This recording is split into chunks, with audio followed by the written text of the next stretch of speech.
Bonjour et bienvenue, je suis très heureuse de te retrouver dans ce live aujourd'hui où nous allons parler d'un sujet qui intéresse 100% de la population et que la population appelle l'argent. L'argent. Mais en fait, tu sais quoi, je vais te dire ce que je pense sincèrement et je t'ai prévenu, hein, aujourd'hui ça va secouer un petit peu, voilà, donc accroche-toi, mais vraiment, j'ai envie de te partager aujourd'hui le fond de ma pensée. Alors, le fond de ma pensée, et ça tombe bien, on n'est plus le 1er avril, c'est vraiment ma pensée. Vraiment, c'est ma pensée. On s'en carre complètement de l'argent, on s'en fiche complètement de l'argent et de ta relation à l'argent, on s'en fout complètement. Et tu vois d'ailleurs, j'en bafouille tellement on s'en fout complètement parce que ça ne va pas t'aider. L'argent, c'est devenu un fourre-tout dans lequel, en fait, on met, nous les humains, tout et n'importe quoi. On stocke de la frustration, on stocke des excuses, on stocke des névroses, et j'ai pas les moyens, et ceci, et c'est la crise, et tout ce qu'on se raconte à propos de l'argent. Et toi aussi, tu peux partager ici ce que tu as comme excuse, comme vision, comme perception, comme ressenti, comme croyance au sujet de l'argent. Ça va être vraiment intéressant aussi qu'on puisse partager ça. Ok, t'as entendu que l'argent, c'est qu'une énergie. Si t'as commencé un tout petit peu à travailler dessus et t'as dit oui, oui, oui, effectivement, ce n'est qu'une énergie. Et c'est super sympa de ta part en fait, parce que bah c'est super, c'est super sympa de ta part. Mais en vrai, qu'est-ce que tu fais avec ça? Avec cette information, tu fais quoi maintenant qu'on a dit que c'était qu'une énergie? On t'a dit, tu dois apprendre à orienter cette énergie vers le bien ou vers le mal. Tu dois ouvrir les robinets, tu dois laisser circuler. Ah oui, ah oui, ah oui. Là aussi, c'est bien. T'es bien content, t'essayes. Et t'essayes fort et tu vois pas de résultat et ça t'aide pas, évidemment. Tu sens qu'il y a un poids qui s'affaisse sur tes épaules et puis en ce moment, hein, on va se dire les choses ici, absolument, tu connais ma passion pour la vérité. En ce moment, il y a quand même une réalité financière qui est différente dans ce monde et il y a des contrastes qui sont plus importants qu'avant. En fait, c'est en train de changer. Il y a quand même des données dans l'équation qui sont en train de changer. Et pour de nombreuses personnes, eh bien, il y a un poids qui s'affaisse. On l'appelle le poids du plafonnement financier.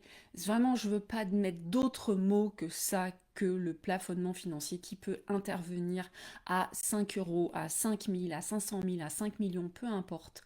C'est toujours le même mécanisme en fait qui se réveille, cette espèce de oh, je voudrais bien mais je peux point avec l'argent qui est épuisant. Et ce que je veux ici, c'est de partager comment vraiment transformer ta réalité. T'as pas besoin de tout ce blabla autour de l'argent. Tu as besoin de comprendre ce qui se joue vraiment. C'est bon, on n'est plus à la maternelle, on n'est plus là à chanter oui oui dans la forêt. Non, on est vraiment dans la vraie réalité d'adultes, d'entrepreneurs pour la plupart d'entre vous. Tu as besoin de quoi? D'une grille d'analyse, tu as besoin de repères, tu as besoin de comprendre comment toi tu fonctionnes en relation avec l'argent, ce qui se joue de manière consciente et inconsciente, parfois subtile. Et avec cette grille d'analyse, avec ces repères, tu vas pouvoir bouger les lignes. Ces repères, ce sont les archétypes et les archétypes monétaires dont je vais te parler aujourd'hui. Si tu ne me connais pas encore, je suis Cécile Tardy. Je suis, allez, si on veut mettre des étiquettes, un zèbre, un mouton, un cinq pattes, zébré si tu veux. Je suis à la fois mystique et pragmatique. Je suis à la fois perché et j'adore parler d'argent et de Dieu. Et c'est bien ok. Et si tu t'es retourné sur ta chaise en écoutant ça, c'est que t'as peut-être pas exactement compris ce qu'est Dieu et c'est ok, c'est quand même le cas de nombreuses personnes. C'est bien ok, ça fait partie de ce que j'enseigne aussi, c'est tellement essentiel de comprendre qu'il n'y a aucune dualité à mettre entre ta vie matérielle et ta vie spirituelle, mais vraiment les rassembler, les réunir et vivre la merveille que tu es tous les jours. Alors, si on ne s'est pas encore croisé, tu sais à quel point je suis fascinée par la lumière et que la lumière soit, c'est comme ça que j'appelle en fait la lumière, Pour le dire autrement, l'amour, la paix, la joie, l'illumination, ce que j'ai vécu à l'âge de 6 ans, c'est pas un simple concept pour moi, c'est du vécu, c'est de l'expérience directe et à 6 ans. J'avais pas vraiment beaucoup de vocabulaire, donc lumière, c'est ce que j'ai choisi et je pense que c'est très parlant pour beaucoup de monde. Une des plus grandes leçons de ma vie dans cette vie, la leçon de Cécile Tardy, c'est la souveraineté financière. C'est avec ça que je suis venue, c'est avec ça que j'évolue depuis plusieurs années. Et c'est pour ça que je travaille sur cette souveraineté financière qui veut dire quoi pour moi? Qui veut dire à la fois la sécurité, je suis sécure dans mon royaume, et en même temps la liberté. Je peux inventer de nouvelles règles du jeu, jouer avec ces règles du jeu et vivre librement et poursuivre mon cheminement spirituel librement parce que tout simplement l'assise de mes besoins, l'assise de mes envies, donc boire, manger, dormir, etc., tout ça est ok, c'est sécure, c'est stable, c'est pérenne, c'est prévisible et ça me permet de dormir sur mes deux oreilles et de créer la vie comme je l'entends. Alors, cette souveraineté financière, j'adore travailler autour et la partager. Et puis, aujourd'hui, je voulais te parler spécifiquement des archétypes. Parce que si tu as l'impression aujourd'hui de jouer le bad boy ou la bad girl dans ton scénario, dans ton film en relation à l'argent, tu as l'impression qu'il y a un problème de casting, on s'est pas bien entendu là, il y a un truc, c'est pas ça que tu veux jouer. Il y a d'autres rôles que tu voudrais jouer, tu voudrais peut-être avoir plus d'aisance, avoir plus de liberté, avoir plus de voyages, avoir créé les projets qui te tiennent vraiment à cœur, avoir le financement pour tout ce qui te plaît, t'intéresse, te passionne, t'enthousiasme et pouvoir contribuer à ce qui compte pour toi, eh bien c'est probable qu'il y ait quelque chose que tu n'as pas regardé en toile de fond. Parce que consciemment, tu as peut-être fait plein de travail sur le sujet, mais inconsciemment, tu n'es pas allé voir quels sont les archétypes qui sont à l'œuvre dans ce rôle que tu joues. Les archétypes, c'est quoi? Si tu connais pas les travaux de Jung, va voir, c'est passionnant. Les archétypes, c'est les modèles stéréotypés d'humains, avec des rôles, avec des caractéristiques, avec des talents, avec des fonctions aussi de valorisation sociale. Et quand on parle d'argent, bien sûr, il y en a tellement des fonctions de valorisation sociale, évidemment. Alors, c'est des archétypes ils sont évidents dans l'inconscient collectif. Vraiment, c'est des réflexes. On le voit tout de suite, on pense à une personne, tout de suite, on a un archétype en tête. Alors parfois, effectivement, il y en a plusieurs et c'est un peu hybride, mais on a effectivement tout de suite un archétype en tête. J'adore parler de Astérix et Obélix, qui sont pour moi des figures très emblématiques parce que eux, ils sont très caricaturaux et archétypaux. Euh, avec bien sûr beaucoup d'humour et des variantes humoristiques dans leurs archétypes, mais si je te parle d'Astérix, c'est quand même l'archétype du guerrier qui devient en premier, même si il a à côté de ça aussi quelques autres caractéristiques, il est assez quand même drôle dans toutes ses peurs et dans sa petite taille et dans son manque de courage, mais il est effectivement le guerrier. J'arrive sur l'argent, je suis toujours en train de te parler d'argent. Donc on a effectivement quelque chose qui est évident quand on parle d'argent. Euh, ces archétypes se brouillent. C'est-à-dire que cette évidence, on la perd un peu parce que l'argent arrive tout de suite avec une émotionnalité. Veut pas, même si tu as travaillé sur tes émotions, même si tu as l'impression d'être à un certain niveau et avec une certaine stabilité, eh bien, il y a quand même quelque chose qui est émotionnel autour de l'argent, que ce soit individuel ou que ce soit collectif, on est malheureusement en fait dans cette interaction constamment et il y a de l'émotionnalité. Et donc, c'est cette compréhension des archétypes, elle se brouille. Donc, je te donne d'autres exemples d'archétypes pour que tu puisses comprendre, mais pardon, l'archétype du guerrier donc vient avec voilà, pardon, c'est l'émotion. Voilà. S'il faut, je vais boire un petit peu d'eau. Hey, il y a des teams directs ici. Bonjour, bonjour, je vous avais pas vu là. Bonjour à ceux qui sont en direct. Vous pouvez aussi me mettre dans les commentaires si vous avez déjà travaillé sur vos archétypes et vos archétypes monétaires en particulier. Ça m'intéresse. Et on va voir effectivement le lien essentiel entre ces archétypes et puis votre fonctionnement dans cette incarnation et aussi votre fonctionnement spirituel, les deux sont liés. Donc l'archétype, il vient avec une devise, il vient avec un désir principal, il vient avec des objectifs, il vient aussi avec des faiblesses, obligatoirement, des talents.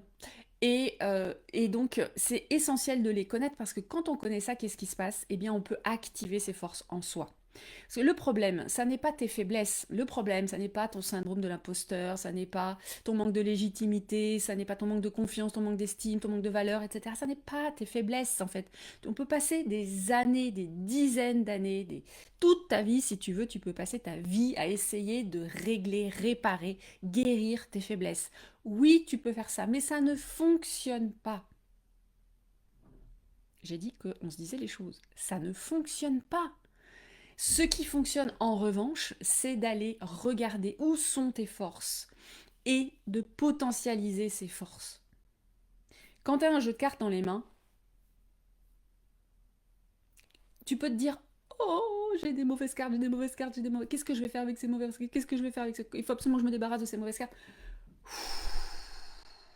Ah, ça va te triturer les neurones pendant des mois, des années, voire des siècles. Si tu regardes les cartes que tu as, toutes, que tu apprends vraiment à les comprendre, à comment elles fonctionnent, comment ensemble, en fait, elles peuvent fonctionner, là, tu peux t'éclater. Je dis pas que tu vas gagner à chaque fois, mais tu peux gagner plus souvent, ça c'est certain, et surtout tu peux orienter ta vie là où tu veux. Donc, tous ces archétypes, ils ont une devise, ils ont un désir, ils ont des talents, ils ont des faiblesses et ils ont aussi une quête en fait, une quête. Je vais te donner celui du sage parce que tiens, pardon, excusez-moi, les notifications n'étaient pas bien coupées. Alors, en parlant de sage, c'est un sage qui m'appelle. Donc, l'archétype du sage, ici, il y en a énormément de personnes qui sont donc représentées par cet archétype, ou qui sont la représentation de cet archétype, plus exactement. C'est souvent des personnes un peu plus avancées en âge, bon, c'est bien ok.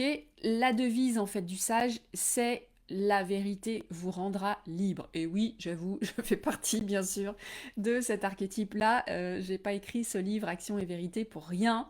Évidemment, la quête de vérité est essentielle pour le sage, la quête de connaissance. Le désir principal du sage, c'est de trouver la vérité. Et comment est-ce qu'il fait? Comment est-ce qu'il se met en mouvement? Eh bien, il se met en mouvement à partir de son intelligence, de son analyse pour comprendre le monde. Sa plus grande peur, ça aussi c'est essentiel de comprendre la plus grande peur de chaque archétype. Je t'ai parlé des faiblesses, c'est aussi sa plus grande peur du sage, c'est d'être trompé, c'est d'être induit en erreur. Donc tu dis à un sage, toi aussi tu détestes le mensonge, ça y est, tu vas être copain avec le sage, parce que c'est vraiment sa plus grande peur. Et il a aussi peur d'être ignorant, et il est constamment en train, en fait, dans l'introspection, dans la réflexion, dans la compréhension des processus, des stratégies. Donc ça, c'est le fonctionnement du sage, c'est exactement mon fonctionnement à moi. Peut-être que tu te reconnais et dis-moi dans les commentaires si c'est ton cas. Sa faiblesse, c'est que, et on en a tous, et c'est ok, le but c'est juste de le savoir pour pas avancer en fait avec le pare-brise qui est occulté, mais c'est de connaître ses faiblesses. Ok, je sais que en fait, parmi toutes les capacités et parmi effectivement toutes les facettes du sage, il y a aussi cette faiblesse qui est de vouloir étudier à l'infini sans jamais passer à l'action. Et c'est pas pour rien, par exemple, que les sages étudient, font un premier diplôme, puis un deuxième diplôme, puis oh, peut-être je vais me lancer dans la vie active, et puis finalement on se lance dans la vie active. Et puis il y a énormément de personnes qui sont comme ça ici. Et tiens, je vais faire un premier diplôme pour devenir thérapeute, et puis oh, il faudrait quand même que j'apprenne aussi à devenir coach. Oh, et puis il faudrait aussi que j'apprenne à faire tel nouvel outil, et puis se lance pas. Donc, cette faiblesse, elle est importante à connaître pour pouvoir la déjouer. Le talent du sage, c'est la sagesse et l'intelligence, et on l'appelle aussi, pas seulement sage évidemment, hein, on les retrouve chez les chercheurs, chez les philosophes, chez les enseignants, chez les mentors. Ok, super. Il y en a Alors, il y a un nombre fini d'archétypes, même si les études psychologiques sont pas forcément toutes d'accord, mais on va dire qu'il y en a une douzaine d'archétypes, ok? Je vais pas tous les passer en revue. Il y a aussi le rebelle qui est très connu. Chez les femmes, c'est des archétypes un petit peu différents. Là, je t'ai cité plutôt des archétypes de guerrier, des archétypes de rebelles, des archétypes de sage. Le sage, c'est aussi effectivement assez non genré. Mais chez les femmes, c'est la princesse, c'est la poupée, il y a aussi l'orpheline, il y a aussi effectivement, pourquoi pas la guerrière. Et donc, il y a, mais avec quand même des particularités, des spécificités qui sont assez intéressantes aussi à aller explorer. Si je te partage tout ce contenu-là, c'est vraiment pour que tu puisses te repérer, pour que tu puisses avoir cette grille de lecture et d'analyse en toi, comment est-ce que tu fonctionnes et comment à partir de tout ce qui est vivant en toi, tu peux aller dans la direction où tu le souhaites et notamment en matière financière. Les archétypes, c'est hyper intéressant de voir que aussi ils peuvent bouger dans le cours de l'existence.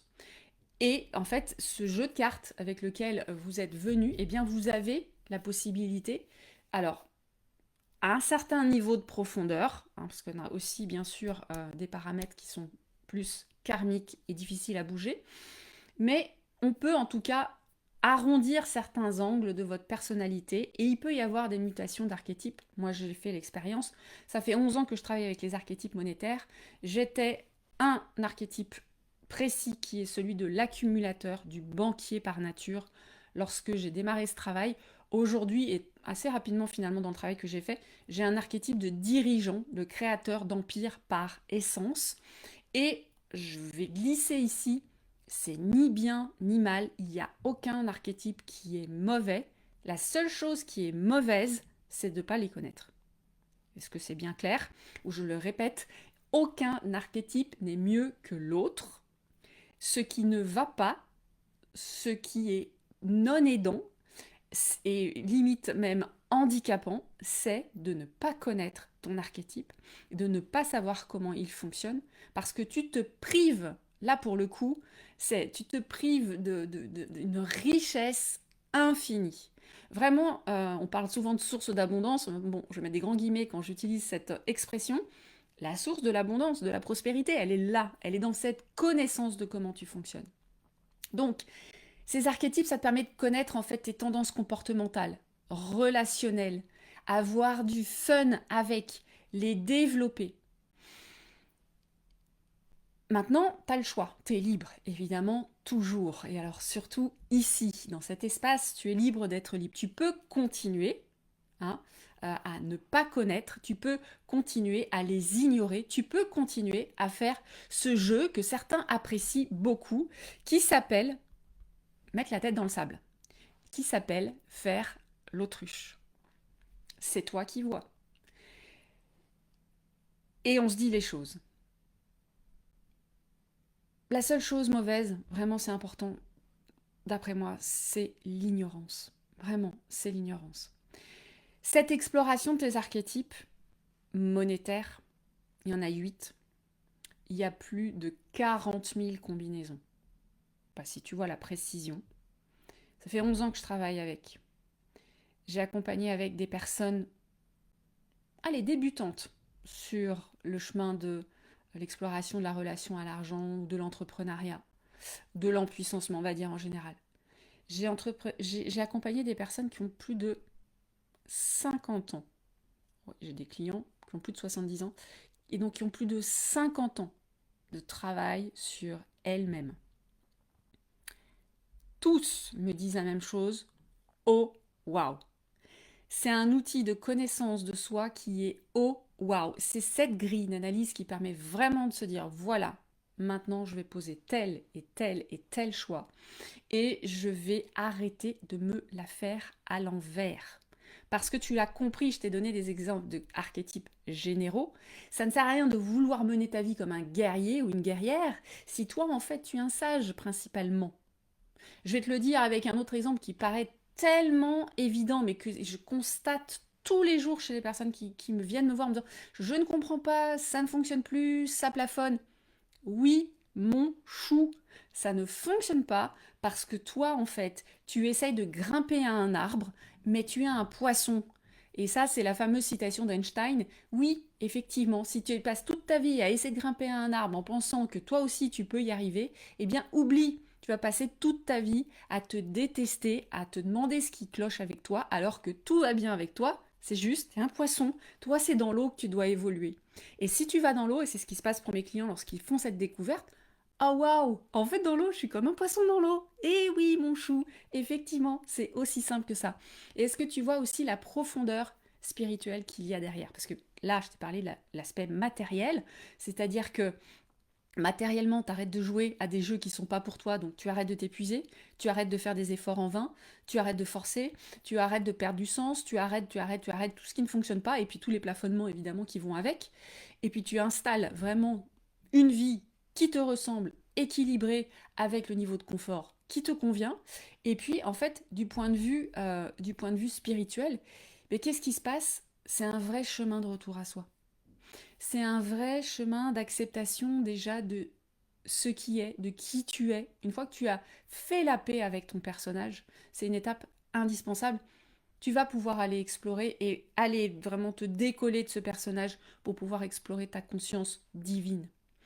Mais c'est une première étape. Si je passe ma vie à me dire c'est nul d'être Cécile, c'est nul d'être Cécile, c'est nul d'être Cécile, c'est insupportable d'être Cécile, je suis vraiment trop bête, je suis vraiment trop... Toute mon attention va être focalisée là-dessus. Je n'aurai aucun espace, aucune disponibilité mentale pour pouvoir me décoller de ça et pouvoir aller explorer qui je suis vraiment. Donc au niveau spirituel, ça a vraiment une valeur infinie aussi, de pouvoir jouer avec qui tu es, d'accepter qui tu es, de profiter de tes dons, d'honorer tes dons, honorer tes dons. Mais tu t'es venu avec, mais joue avec, profite de ça et sers la vie comme tu es. Arrête de couiner parce que t'es pas assez ceci et t'es pas assez cela. Juste go. Ça, c'est arrêter d'être une insulte spirituelle, d'être une insulte à l'humanité.